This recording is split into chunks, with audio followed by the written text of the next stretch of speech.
The Gillard government's proposed new media laws appear to be floundering without the numbers to pass the House of Representatives tonight. They will be listed again tomorrow as the Prime Minister tries desperately to salvage them. The botched handling of the laws has fuelled the push to oust Julia Gillard, but for now, the Rudd backers seem to lack the numbers to force the Prime Minister out. The grief wasn't confined to Labor today. The corruption scandal in New South Wales claimed a news scalp. A high-profile National Party candidate has been forced to quit and referred to the corruption inquiry, apparently over links to disgraced power broker Eddie Obeid. Political editor Chris Ullman reports.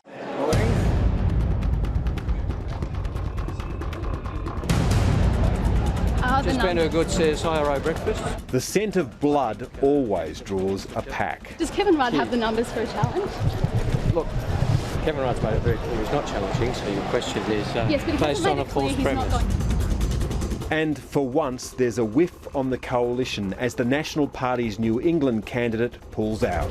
Everybody's having leadership problems. Obviously, it's upsetting.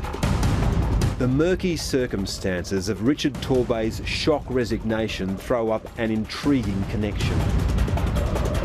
Rumours and speculations this morning, but that is not knowledge. And there has been a connection between Eddie Obeid and Richard Torbey, going back many years. That's no secret. But most of the frenzy follows a wounded Prime Minister. Is this speculation damaging the Labor Party? These guys are going to get damaged if they're not careful. That issue was resolved in February last year. Julia Gillard is as tough as they make them. 160 Those pushing a return to Kevin Rudd are using two bludgeons to try and crack caucus and with it the Prime Minister.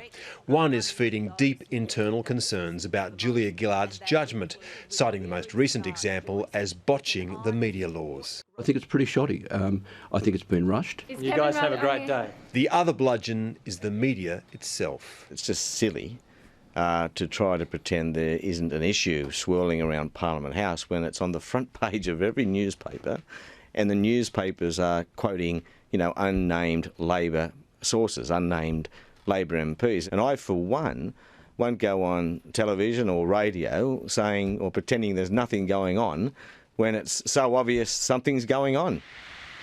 Kevin Rudd's backers are feeding the pack in the hope that the sense of chaos it creates forces the Prime Minister to call on the challenge. We are literally at a point of chaos theory where, the butterfly wing flaps and suddenly people are writing stories all over the place. But the Gillard camp won't blink, so the only other avenue for change is to raise a petition backed by more than a third of caucus calling for a special meeting.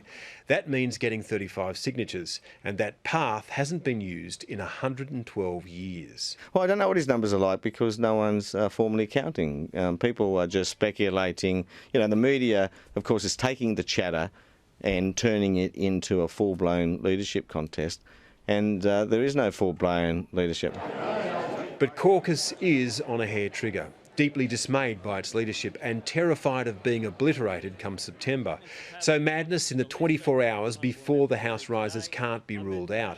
And Julia Gillard's supporters admit they're powerless to stop the bleeding. I believe that Julia Gillard is a very good leader. I believe that she has the support of her caucus, and I believe she'll be Prime Minister at the next election. The Prime Minister's supporters also freely admit that some of their wounds are self-inflicted. This week, the self-harm was pushing the media law package, and as the process unwound, Julia Gillard took personal control of the negotiation. I'd go so far as to say it's been shambolic. You've only had to be in the galleries and to see all the carry-on to know that it has been very, very rushed. With Tasmanian Independent Andrew Wilkie confirming today he'll oppose the laws, the government now needs every one of the 4 remaining independents to fall into line to get the whole package through. That looks unlikely, so the most contentious element of it, the government-appointed media monitor, will fail. Does she still have confidence in the minister? Yes, of course I do. Given the range of things that... But things weren't running all the coalition's way today. I'm just so disappointed that there was obviously some things there that we weren't informed about that were material to the choice of the candidate. Last night, the National Party revealed it had asked its star recruit for the New South Wales seat of New England, Richard Torbay, to stand down because of information it had received 24 hours earlier. Today it said that information had been sent to the Independent Commission Against Corruption. Richard Torbay was to take on independent Tony Windsor. Well, what about the suggestions last week there's an OBED connection?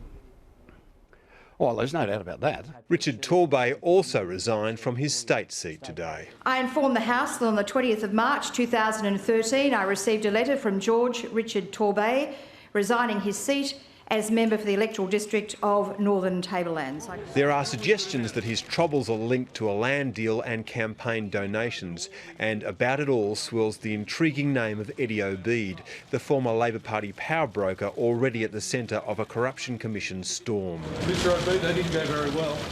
Tony Abbott has abandoned the man he once embraced and handballed the problem to the National. Did it go well for you? That's a matter between him and the National Party, and I'll leave them to offer any explanations that they think are important. Got any questions for me? The resignation opens the door for Barnaby Joyce to contest the lower house seat. Now, I am prepared to put myself forward if that is what the people wish. A candidate like Barnaby Joyce, he's a bit of a fly-in, fly-out operator in the sense that, I'll go there, there's an opportunity there. This would normally dominate the news if it wasn't for a more intriguing circus. Tell me where I was disloyal.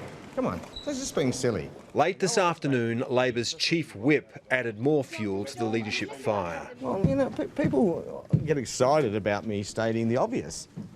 Well, how do you reckon the Labor Party would go if it went to an election and receive 31% of the primary vote? Kevin Rudd's supporters might not have the numbers to challenge this week, but the damage they can inflict on the Prime Minister is far from done.